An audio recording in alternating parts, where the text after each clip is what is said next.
The European Union is looking to fine-tune its sanctions against Russia, turning its attention to Moscow's allies. Now, the bloc's foreign policy chief is calling for a crackdown on the EU's fuel imports from India, which he says could actually be refined Russian oil. He adds that while India's buying Russian oil is normal, selling its byproducts to Europe would represent a circumvention of sanctions. India has emerged as a top buyer of Russian oil following Moscow's invasion of Ukraine last year. Russian oil exports also rose last month to their highest level since the war began, despite those Western sanctions. And for more, we're joined by Neha Punya. She's live for us in New Delhi. Neha, Mr. Borrell says that he will raise this issue of a potential circumvention of sanctions with India's foreign minister during talks which are now underway in Brussels. What's the latest we have on that? Well, those talks are still underway, as you say, Dawn, and it'll be interesting to see what comes out of those discussions, because ahead of that, Mr. Borrell did say that he would raise this issue with his India counterpart, Dr. S. Jaishankar, and this is rare, explicit criticism of India at a time when it is being aggressively wooed by many countries in the West, including the European Union. Interestingly, Dr. Jaishankar is there to attend the first of its kind EU-India Trade and Technology Council, where, among other things, on the table will be discussions on a free trade agreement. But of course, as European countries look to increase engagement with India, the elephant in the room is its continued engagement with Russia, particularly when it comes to buying Russian oil.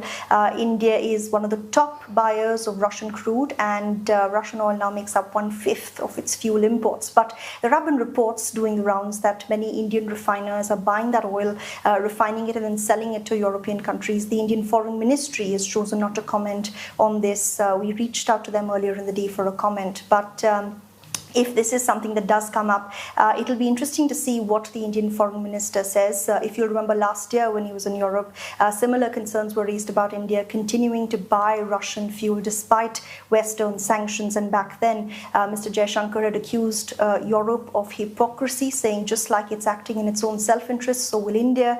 Prioritizing the needs of its 1.4 billion people is what the government was focusing on, he said. And it's quite likely, experts say, this time around we'll see similar comments as well. Now, if the EU were to move to curb such imports, and they would, of course, include refined fuel, diesel as well, how much of a hit would that pose to the Indian export market?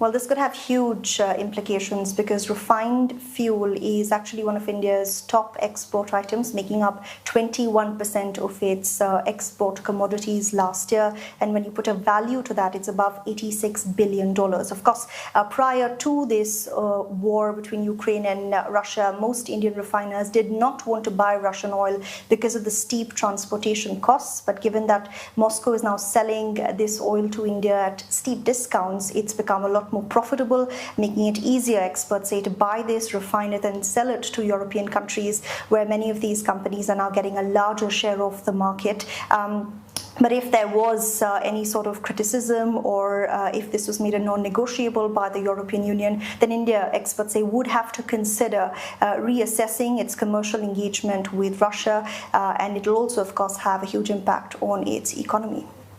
Neha, thank you for the update on that. Neha Punya there reporting live for us from New Delhi.